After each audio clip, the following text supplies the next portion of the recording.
आमाच्या विशेष बुलेटिनमध्ये आपलं स्वागत आहे. पाहूया विशेष बातमी. राज्यसभेच्या 7 जागांसाठी पुढील महिन्यात निवडणूक होत असून सध्याच्या संख्याबळानुसार महायुतीचं पलडं जड दिसत आहे. विधानसभेतील आकडे पाहता महायुतीला 6 जागा आणि महाविकास आघाडीला केवळ 1 जागा मिळण्याची शक्यता वर्तवली जात आहे. सध्या विधानसभेत भारतीय जनता पक्षाचे 131, शिवसेनेचे 57 आणि राष्ट्रवादी काँग्रेसचे 40 आमदार आहेत.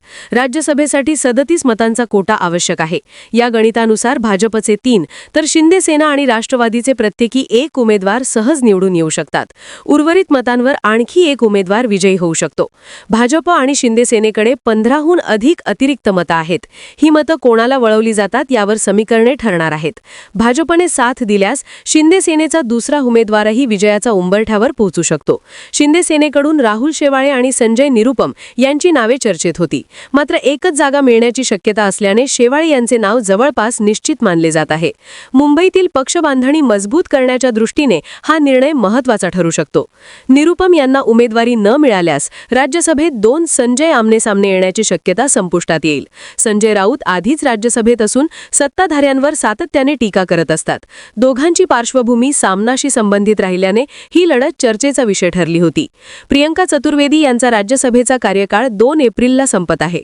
त्याच दिवशी शरद पवार यांचाही कार्यकाळ पूर्ण होतो. मग याकडे केवळ एकच जागा जिंकण्याइतके संख्याबळ असल्याने उमेदवारीवरून चुरस वाढली आहे. चतुर्वेदी यांनी पक्षश्रेष्ठींशी चर्चा सुरू केली असून दिल्लीतलं नेटवर्क त्यांच्या बाजूने असल्याचे मानले जाते. जर राज्यसभेची संधी शरद पवारांना दिली गेली तर विधान परिषदेच्या निवडणुकीत उद्धव ठाकरे यांच्यासाठी मार्ग मोकळा केला जाऊ शकतो. मात्र या राजकीय गणितात संजय राऊत यांची पुढील वाटचाल कठीण होण्याची शक्यता राजकीय वर्तुळात व्यक्त होत आहे. राज्यसभेच्या या निवडणुकीत 4-1-1 चा फॉर्म्युला प्रत्यक्षात उतरतो का आणि महायुती मवियातील राजकीय डावपेच कसे लंगतात याकडे सर्वांचे लक्ष लागले आहे. आमा चॅनलला लाईक करा, बातमीला शेअर करा, सबस्क्राईब फॉलो करायला विसरू नका.